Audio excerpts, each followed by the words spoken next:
My name is Evelyn Hart. I was 29 years old when my sister stood beside my mother's casket and read a letter that made 84 people believe I had abandoned the woman who raised me. She said Mom had written it. She said Mom wanted the truth told. Then she unfolded a cream-colored page, looked right at me from the podium, and destroyed my name in the softest voice I had ever heard. According to that letter, I was selfish. I was distant. I had chosen my career in Chicago over my sick mother in Ohio. I had sent money instead of showing up. And my sister, Claire, had carried everything alone. People turned to look at me. Not openly. Funeral people do not stare that way. They glance. They lower their eyes. They adjust the story in their heads. And just like that, in the middle of my mother's funeral, I became the daughter who left. I did not stand up. I did not shout. I did not defend myself. I sat in the second pew, with my hands folded over my black skirt, and stared at the funeral program in my lap. Because Claire had made one mistake. She assumed my mother had died without leaving me anything but silence. She was wrong.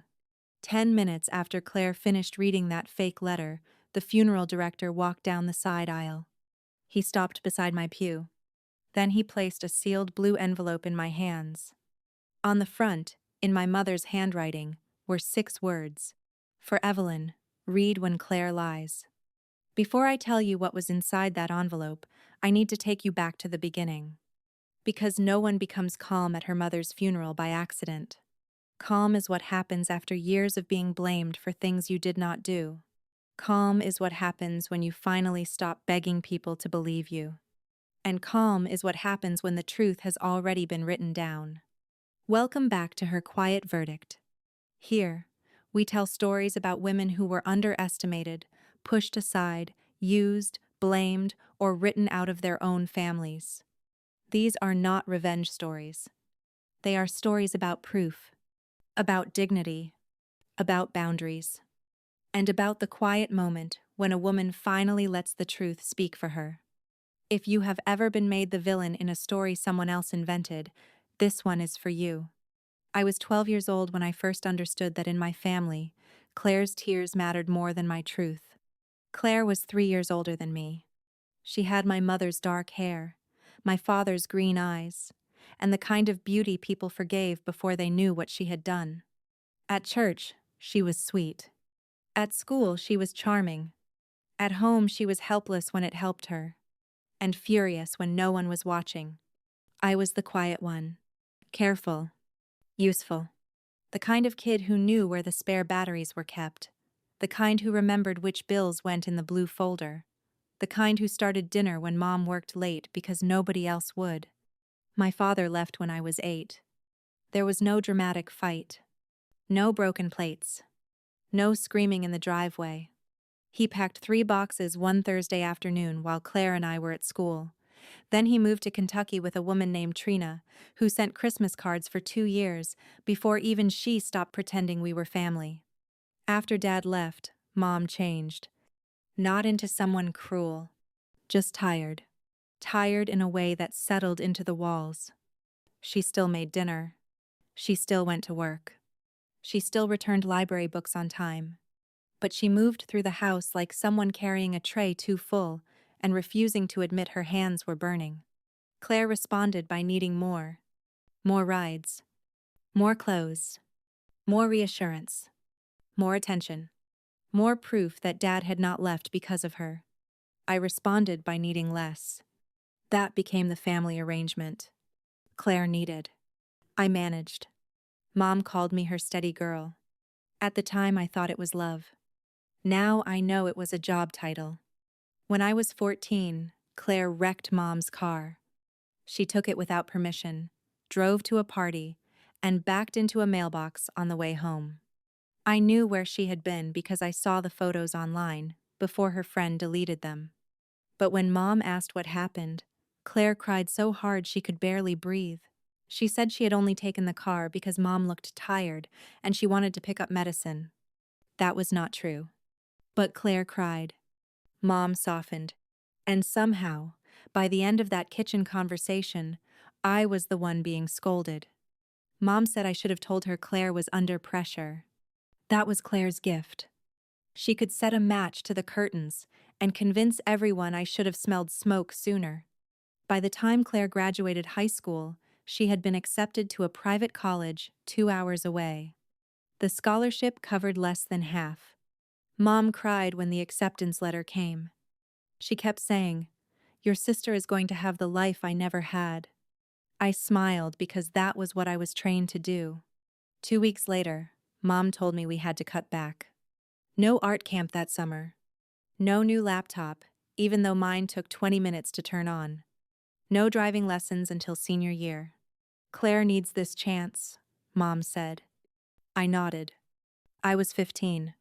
I already understood that chances in our house were not shared. They were assigned. Claire went to college. She lasted 3 semesters.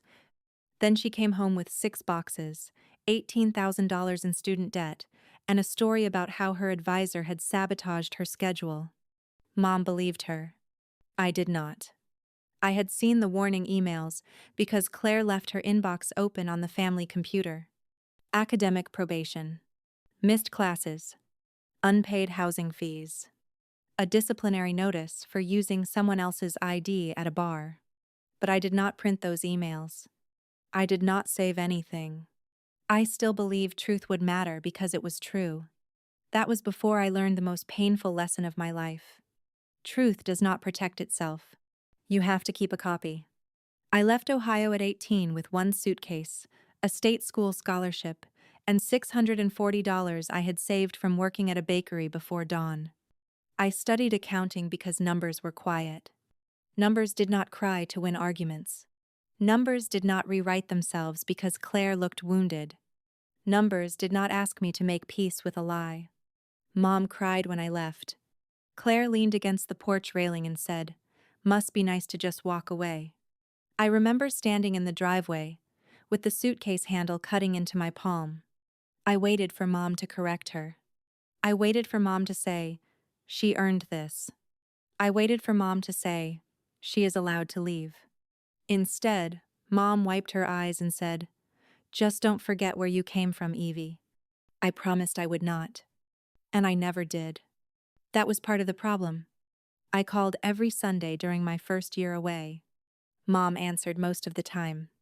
She told me about work, the neighbor's dog, the price of eggs, Claire's new job at a salon. That job lasted 6 weeks before Claire said the manager became toxic. Then, things started changing. Not all at once. That would have been easier. Mom's voice became careful. If I asked about her health, she said, "Claire has it handled." If I asked about bills, she said, "Claire has it handled." If I asked about the house, she said, "Claire has it handled." That phrase became a wall. Claire has it handled. Except Claire did not have things handled. I knew because the pharmacy called me once by mistake. They asked if I wanted to refill Mom's blood pressure prescription after 2 missed pickups. I paid over the phone. Then I called Mom. Claire answered. "Why are you calling the pharmacy?" she asked. They called me. "You need to stop inserting yourself. Mom gets confused when you interfere." Mom was 54 then. She was not confused. But that was the first time Claire used that word. Confused. After that, it kept appearing. Mom gets confused. Mom feels overwhelmed. Mom does not need stress. Mom feels abandoned when you ask questions. By the time I was 25 and working for a mid-sized accounting firm in Chicago, Claire had built a whole version of me back home. In that version, I was the daughter who left. The daughter who judged. The daughter who sent money to feel superior. The daughter who called only to criticize. I found out by accident. Aunt Lydia forwarded me a message meant for Claire. It said, "I know Evelyn thinks she's better than everyone now, but your mother knows who actually shows up." I stared at that sentence for a long time. Who actually shows up? At that point, I had paid Mom's supplemental insurance for 14 months. I had covered 2 repairs on the house. I had taken 3 overnight buses from Chicago to Ohio when Mom had pneumonia, because Claire said she could not miss work. Later, I found out Claire had gone to Nashville with friends that weekend. But Claire lived in the same town. So Claire was there. I was only useful. That was when I started keeping records. Not because I wanted revenge. Because I was an accountant. And accountants understand something most people learn too late. If there is no record, the loudest person in the room becomes the truth.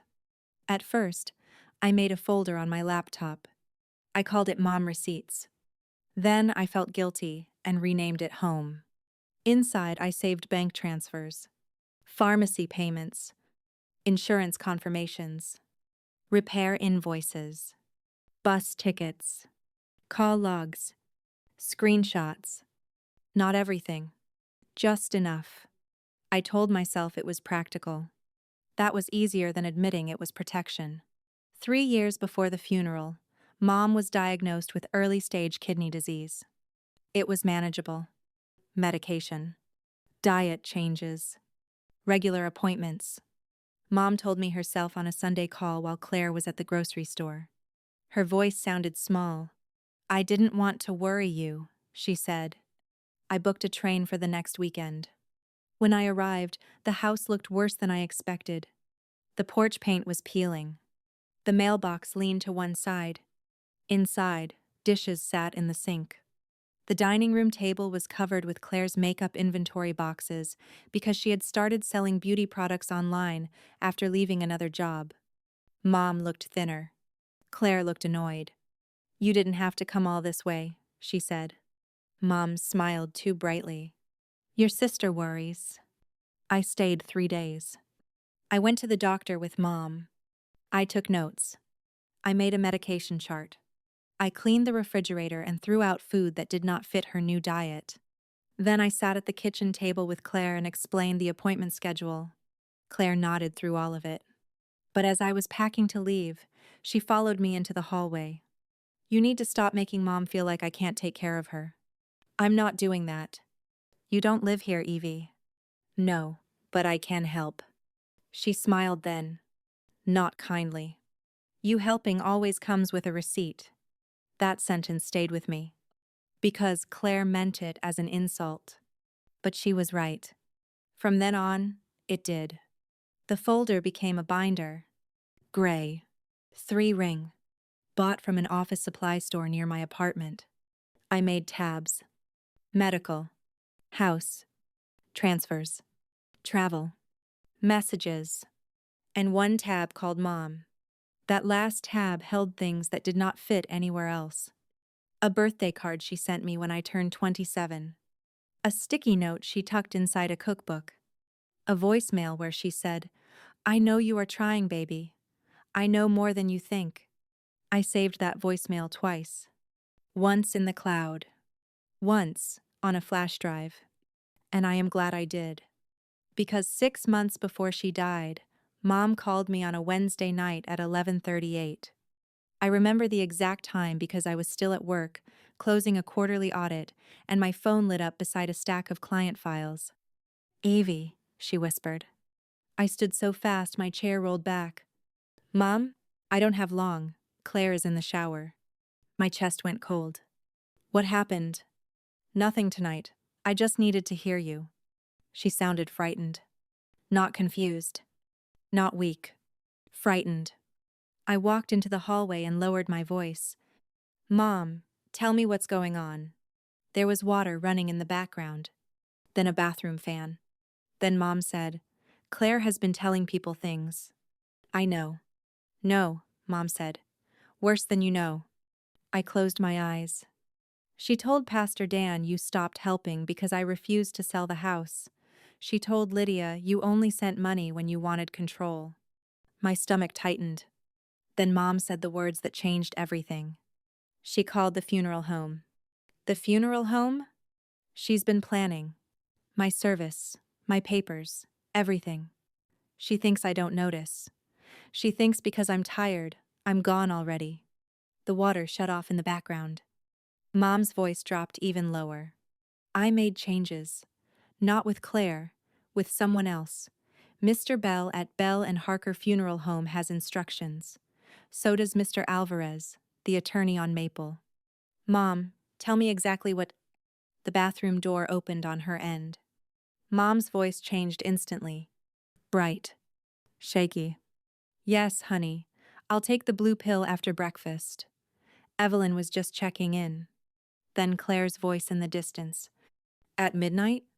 The call ended. I stood in the office hallway staring at my phone. The next morning, I called Bell and Harker Funeral Home. A man answered. Warm voice. Older. Bell and Harker. This is Thomas Bell. I gave my name. There was a pause. Not long, but enough. Miss Hart, he said carefully, your mother told me you might call. That was the first time in years I felt air enter my lungs all the way. Mr. Bell did not tell me everything. Professional boundaries, he said. But he confirmed my mother had prepaid certain arrangements, left written instructions, and named me as a person to receive sealed correspondence at the service. Can Claire access it? I asked. No. Can she change the instructions? No. Did my mother leave something for me? A pause. Yes. When? At the service. Why then? His voice softened. Because your mother believed your sister might choose that room to say certain things. I closed my eyes. Even dying, Mom knew Claire. Maybe she had always known. Maybe knowing and stopping are two different kinds of courage. And Mom only found one of them in time. Before I tell you what happened at the funeral, I want to ask you something. Have you ever had someone lie about you so confidently that people started believing the lie before you even had a chance to speak? Have you ever kept quiet because correcting the story would make you look like the difficult one?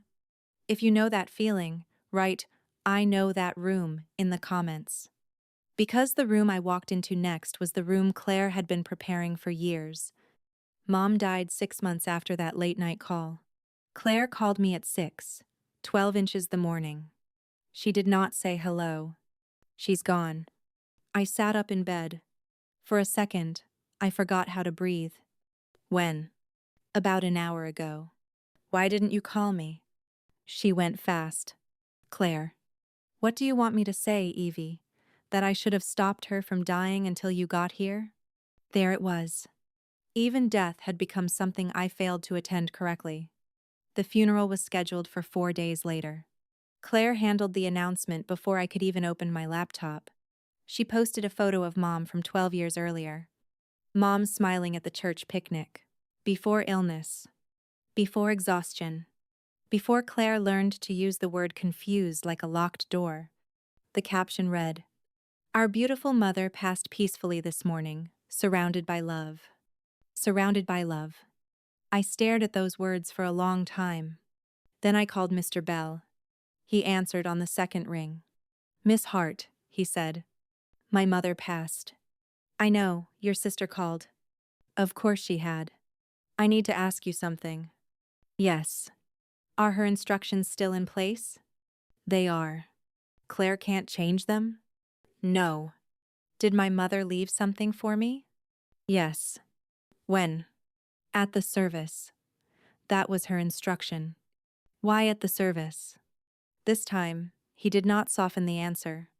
Because she wanted the correction made in the same room as the lie. The day of the funeral was cold for April. Not freezing. Just gray, wet, and mean in the way spring can be when it has promised warmth and changed its mind. Bell and Harker Funeral Home sat on Oak Street between a florist and an old brick dentist office. White columns. Black shutters. A sign with gold lettering. I had passed that building 1,000 times growing up and never imagined walking into it for my mother. Claire stood near the guest book in a fitted black dress. She looked polished. Prepared. Almost radiant with grief. She hugged Pastor Dan. She held Aunt Lydia's hands. She dabbed her eyes when Mrs. Patterson from the library said, You were such a devoted daughter.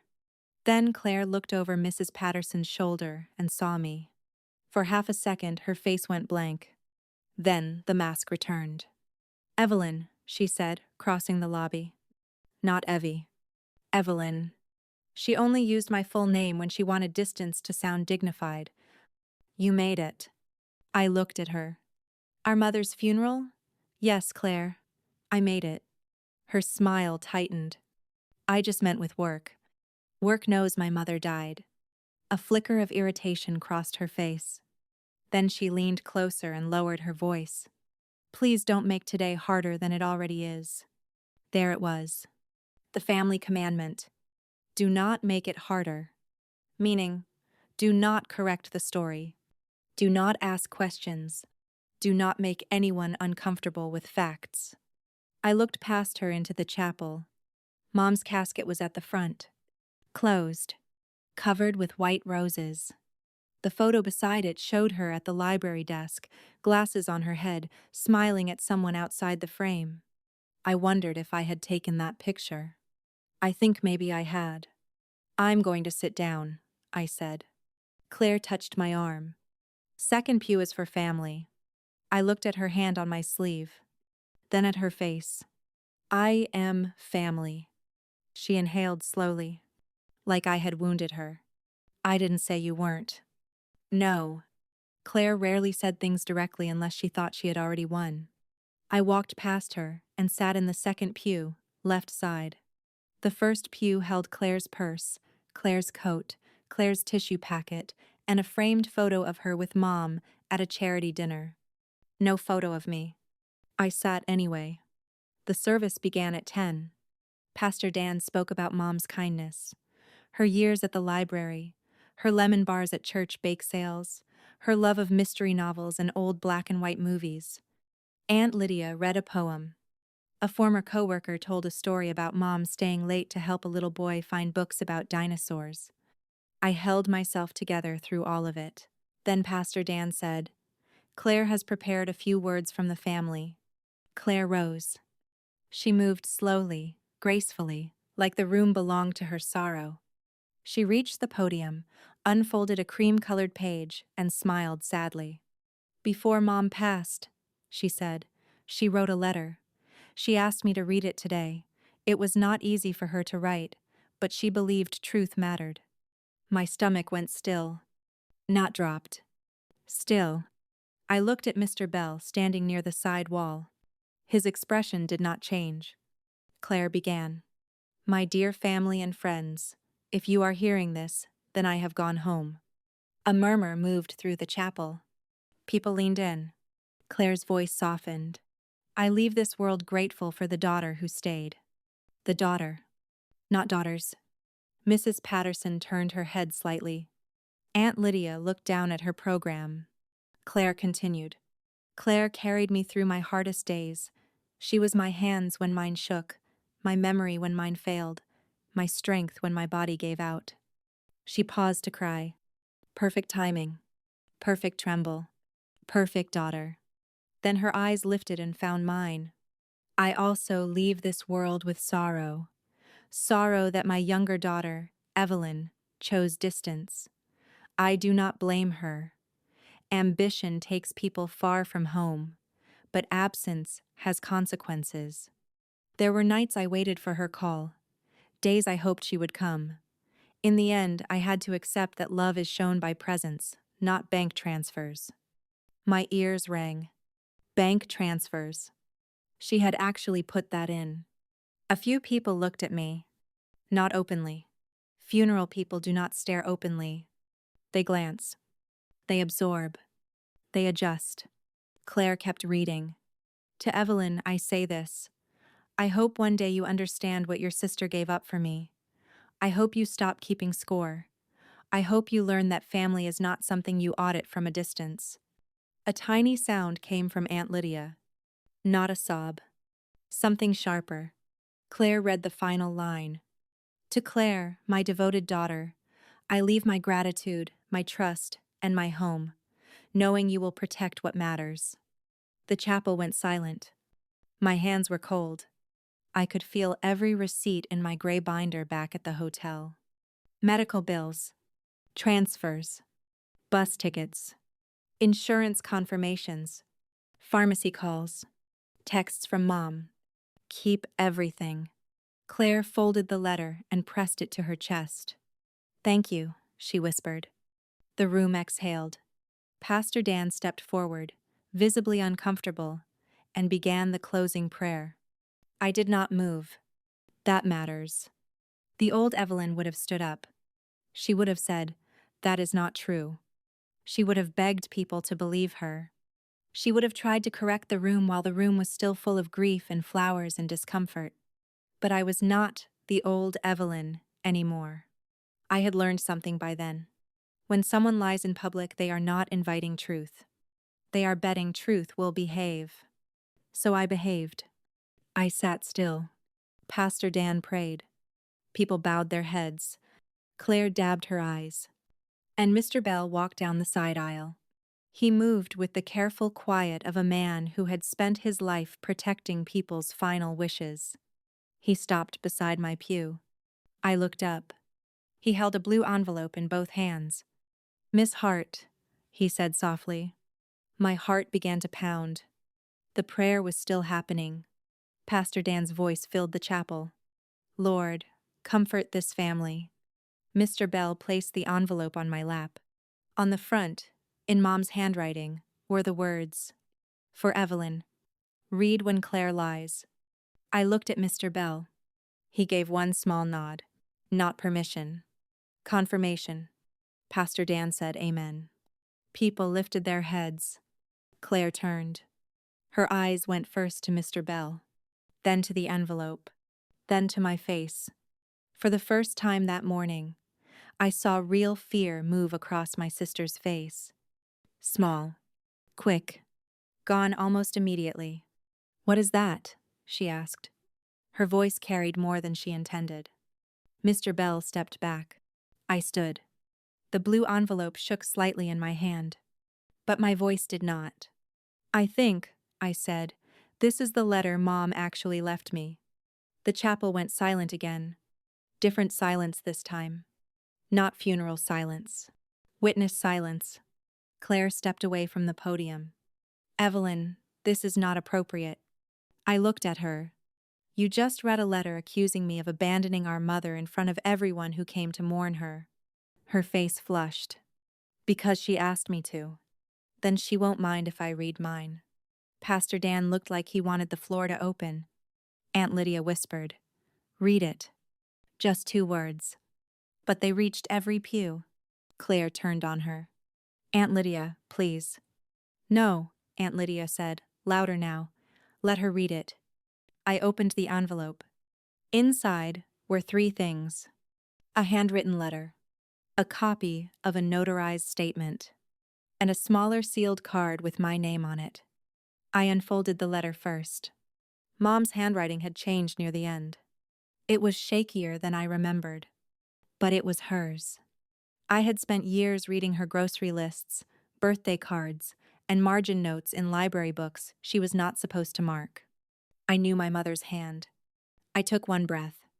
Then I read, "My Evie, if this letter is being read, it means your sister has done what I feared she would do."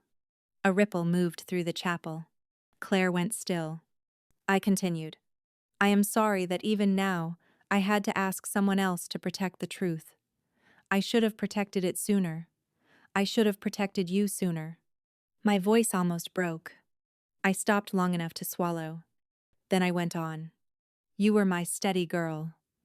I let that become an excuse to lean on you without seeing what it cost. Claire needed loudly, and I mistook your quiet for strength that did not need care. That was my failure, not yours." Someone behind me began crying. I kept reading. "I want everyone here to know this clearly. Evelyn did not abandon me." The room changed. You could feel it. Like every person had shifted an inch without moving. For the last 4 years, Evelyn paid my supplemental insurance, my kidney medication when it lapsed, 2 plumbing repairs, 1 property tax installment, and more grocery cards than I had the courage to admit accepting. Claire whispered, "Stop." I did not stop. She traveled from Chicago repeatedly, often after being told too late or not told at all that I was ill. If she was absent, it was because access to me was managed. If she sounded distant, it was because she had been punished for asking questions. My hands steadied. The next sentence was underlined. If anyone says she only helped with receipts, let them understand this. Receipts are what honest people keep when dishonest people start rewriting love. Aunt Lydia covered her mouth. Pastor Dan looked at Claire. I read on. Claire, if you are hearing this, I know you are angry. I know you believe staying near me made everything yours. But proximity is not devotion. Control is not care. I loved you. I still do. But love does not require me to leave you a house you tried to take before I was gone. Claire made a sound then. Sharp. Breathless. My eyes moved to the notarized statement. I understood before I read it. The house. The house on Briar Lane that Claire had been speaking of for years like it already belonged to her. The house Mom bought after Dad left. Small white siding. Blue shutters. A maple tree in the front yard. The house where I learned to make grilled cheese. The house where Claire curled her hair before prom. The house where Mom read on the porch on summer nights. I continued. I have changed my will and filed a transfer on death deed for the Briar Lane house. Upon my death, the house passes equally to both my daughters, but under one condition. Neither may sell, mortgage, rent, or transfer the property without the written consent of the other for a period of 5 years. Claire's face emptied. I did this because the house is not a prize. It is the last place where both of you were once children before hurt made you strangers. If you cannot share it, then Mr. Alvarez is instructed to petition for a supervised sale after 5 years, with proceeds divided equally. Not before. I looked up. Claire stared at me like I had personally taken the roof off her future. Then I read the line that finished it. And if Claire attempts to present any letter, statement, or document claiming I disinherited Evelyn or gave Claire sole claim to the house, Mr. Bell is instructed to give Evelyn this letter immediately during the service, so the correction can be made in the same room where the lie was told. No one moved. The clock on the back wall ticked once. Then again, Claire's lips parted. No words came. For once, my sister had no room left to decorate. I lowered the page.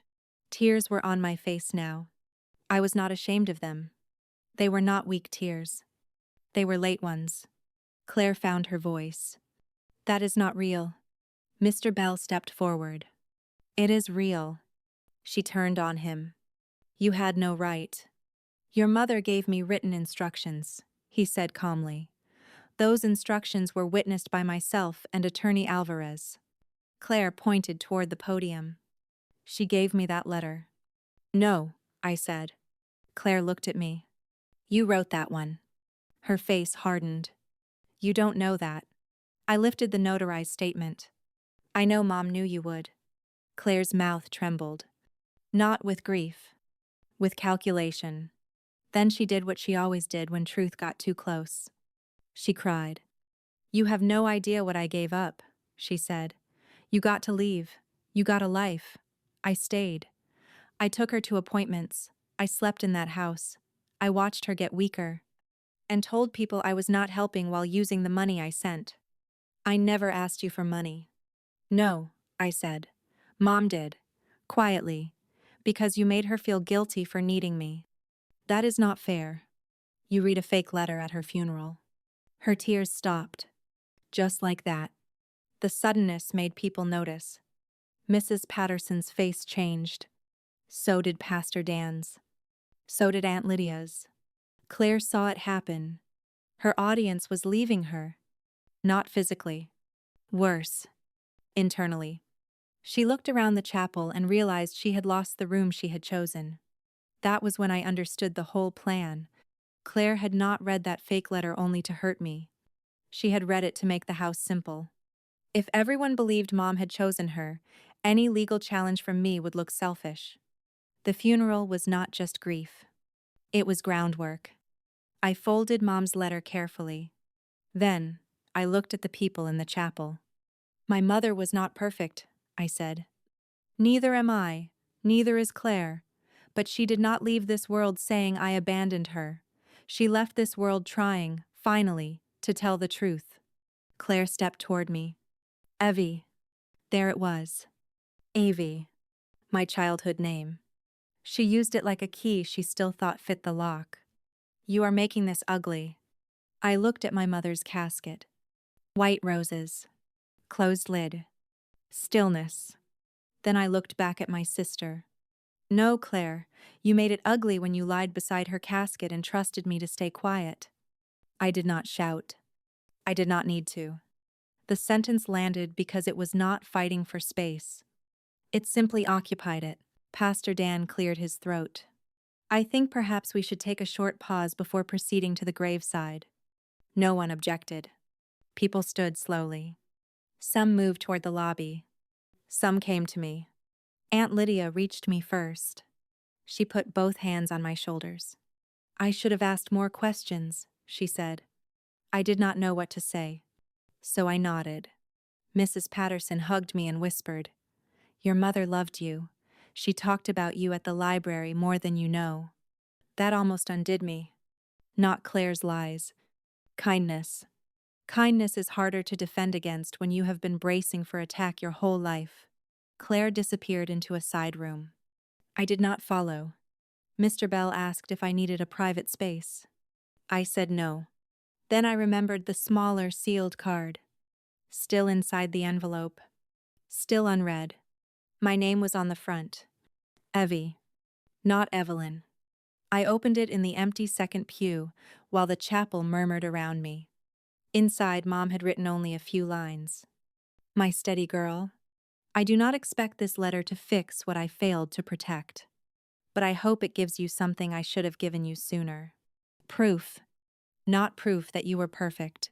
Proof that you were there. Do not spend your life arguing with people who need you to be guilty. Let the records speak. Then go live somewhere quiet inside yourself. I love you. Mom. I pressed the card to my chest. For the first time that morning, I let myself bend. Not break. Bend. The graveside service was short. Claire stood on the opposite side of the casket, face pale, eyes dry. She did not look at me. I did not look at her much either. There are moments when a person becomes smaller in your life. Not because you hate them, because you finally stop arranging your whole world around their shadow. After the burial, people went to the church hall for sandwiches and coffee. I almost skipped it. Then I thought of Mom. She would have wanted me to eat something. So I went. Claire was already there, surrounded by 3 women from church, performing the exhausted daughter again. But it did not work the same now. The women were polite. Careful. The way people are when they have seen the curtain move. I filled a paper plate with pasta salad I did not want, and sat at a table near the back. Aunt Lydia joined me. Then Pastor Dan. Then Mrs. Patterson. No one mentioned the letters at first. They talked about Mom. Really talked about her. How she hid mystery novels behind the reference desk. How she remembered every child's favorite book. How she once paid a teenager's overdue library fines out of her own purse and pretended the computer had made a mistake. I listened. I needed those stories. Claire had spent so many years turning Mom into territory to control that I had almost forgotten Mom belonged to other people too. After a while, Mr. Alvarez arrived. I knew him immediately from Mom's description. Short. Gray hair. Navy suit. Leather folder under one arm. Claire saw him from across the room and stiffened. He came to our table. Evelyn, he said. I'm Daniel Alvarez. Your mother asked me to meet with both daughters after the service. Given what occurred, I think sooner is better than later. Claire appeared behind him. I agree, she said quickly. This family needs privacy. Mr. Alvarez looked at her. Privacy is not the same as control, Claire. Her face reddened. He gestured toward a small Sunday school room off the hall. The 3 of us went inside. Tiny chairs. Construction paper crosses on the wall. A whiteboard that said, God is near the brokenhearted, in blue marker. It felt almost too perfect. Mr. Alvarez placed his folder on a child-sized table. Your mother signed her updated will and transfer on death deed 3 months ago, he said. She also signed a statement explaining why. Claire crossed her arms. She was sick. She was lucid. She was manipulated. By whom? Claire looked at me. I almost laughed. Not because it was funny, because there it was. The shape of her whole life. When facts hurt, accuse someone else of causing them. Mr. Alvarez opened the folder. Your mother came to my office with Mrs. Lydia Monroe and Mr. Bell as witnesses. She brought records. Records. The word moved through me. What records? Claire asked. Mr. Alvarez looked at her over his glasses. Bank confirmations from Evelyn. Pharmacy receipts. Printed messages. Notes in your mother's hand regarding missed appointments, withheld calls, and statements made to third parties. Claire's arms dropped. She kept notes? Yes. For the first time that day, I almost smiled. Mom had kept everything too. Maybe late. But not too late. Mr. Alvarez continued. The house passes jointly. The modest savings account is divided equally after final expenses. Her personal items are listed separately. Evelyn receives the library collection and your mother's writing desk. Claire receives the china cabinet and family silver. Claire stared at him. The desk? I knew why. The desk was where Mom kept papers. Claire wanted it before she knew why I had it. Mr. Alvarez closed the folder. Your mother also left instructions that neither daughter remove documents, furniture, or valuables from the house until the inventory is complete. Claire looked away. Too late. Mr. Alvarez noticed. So did I. What did you take? I asked. Her eyes flashed. Nothing. Mr. Alvarez said. Claire. She exhaled sharply. Just some papers. Mom asked me to organize things. What papers? Old stuff. My phone buzzed before I could answer. A text from Aunt Lydia. Check your email. Sent you something from yesterday. I opened it. A photo loaded slowly. Claire's SUV in Mom's driveway. Back hatch open. 2 banker's boxes being loaded. Timestamp. 4:42 p.m. The day before the funeral. Aunt Lydia's message underneath said, I saw her. Thought you should know. I turned the phone toward Mr. Alvarez. He looked at it. Then he looked at Claire. The silence in that little Sunday school room became very adult. Claire's face tightened. You had Lydia spying on me? No, I said. You had people finally noticing you. That was my quiet verdict. Not the letter. Not the funeral. That sentence. For years, Claire had survived by making sure no one noticed the exact moment she changed the story. Now they were noticing, and she hated it more than any punishment. Mr. Alvarez instructed Claire to return the boxes by 5 p.m., or he would file for emergency estate protection Monday morning. She called him dramatic. He said, I'm an estate attorney. We are dramatic only after people ignore written instructions. I liked him immediately. Claire left the room without looking at me. The door closed behind her. Mr. Alvarez's expression softened. Your mother wanted you to have a copy of everything. He handed me a flash drive. Small. Silver. Ordinary. She said you would know what to do with records. I took it. My hand shook. She knew me, I said. He nodded. Yes, near the end, I believe she did. The weeks after the funeral were not clean. People like Claire do not lose one room and become honest forever. She returned the boxes. But one envelope was missing. Mr. Alvarez noticed because Mom had numbered the contents. Claire claimed she had misplaced it. 3 days later, it appeared in Aunt Lydia's mailbox with no note. Claire sent me one text. You humiliated me at Mom's funeral.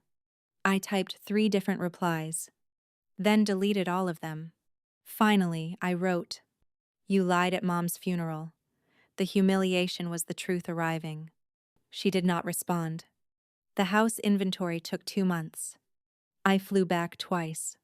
Claire avoided being there at the same time until Mr. Alvarez required both of us to sign the inventory acknowledgement. The Briar Lane house looked smaller without Mom in it.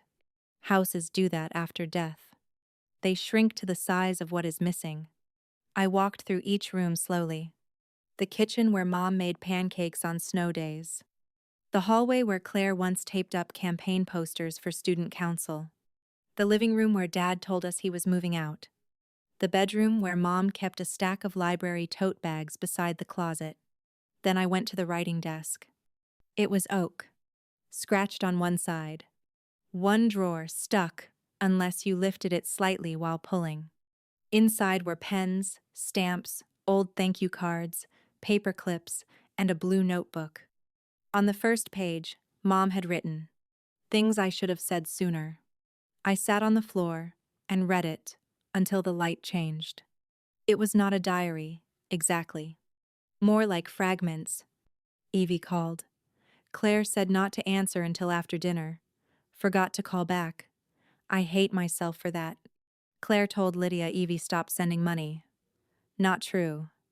Check bank. Evie paid pharmacy again. Need to tell her thank you without Claire listening. I let C make E the villain because it was easier than fighting sick. That is cowardice. Say so. My steady girl deserved a mother, not another dependent. I cried harder over that notebook than I had at the funeral. Because public truth is powerful. But private remorse is heavier. Mom had seen it. Not all at once. Not soon enough. But she had seen it. I scanned every page. Then I placed the notebook in my bag. Not as evidence. As something sad. Sacred. Unfinished. Claire and I did not magically become sisters again. Stories lie when they pretend one letter fixes a lifetime. But something changed. The first time we met at the house after the funeral, she walked into the kitchen and found me standing by the sink. For once, she did not perform. She just looked tired. "I stayed," she said. "I know. You got out. I know. She loved you differently." I turned off the faucet. "No, Claire, she failed us differently." That stopped her. Her mouth opened, then closed. I continued. "She made me responsible because I was quiet. She made you helpless because you were loud. Neither of us got what we needed." Claire looked toward the window. For 1 second, I saw my sister. Not the liar. Not the performer. The girl who cried when Dad left and learned that tears brought people running. Then she looked back at me. "I don't know who I am if I'm not the one who stayed." I believed her. That did not excuse what she did, but it explained the shape of it. "You can start by being the one who tells the truth," I said. She laughed once. Bitter. "That easy?" "No," I said. "That's simple." She did not apologize that day. Not fully.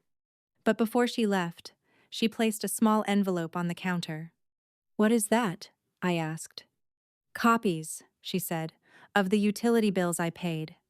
The hospital parking receipts. Stuff I actually did." I looked at her. She lifted her chin. "You're not the only one who can keep records." For the first time in years, I smiled at my sister without pretending. "Good," I said. "Then maybe we can stop arguing about shadows and start with facts." That was not forgiveness. But it was a door cracked open. A real one. Not the kind Claire painted on a wall and called an entrance. 6 months later, the house on Briar Lane is still standing. Claire and I have not sold it. We are not ready. Maybe we never will be. Maybe after 5 years, we will decide it belongs to someone else. A young family. A librarian. A single mother who needs a porch and a maple tree.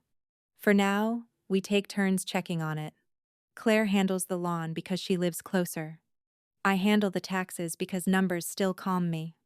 The writing desk is in my apartment in Chicago. The blue notebook is in the top drawer. Mom's real letter is in a frame I do not display. I keep it in my closet. That may sound strange, But some truths are not decorations. They are foundations. Claire and I speak every other Sunday. Not long, not warmly, exactly, but honestly enough. Aunt Lydia calls more than she used to. Pastor Dan sent me a note apologizing for not pausing the service sooner. Mr. Bell mailed me the guest book with a small card that said, "Your mother was proud of you." I kept that too. The gray binder is still in my file cabinet. I thought I might throw it away after the funeral. I did not. Not because I plan to use it. Because part of healing is not forcing yourself to destroy the proof just because the emergency has passed. For years, I thought records meant bitterness. Now I understand they can mean survival. Here is what my mother's funeral taught me. Some people will choose the most sacred room they can find to tell their version of you. They will use soft voices. They will use grief. They will use family words.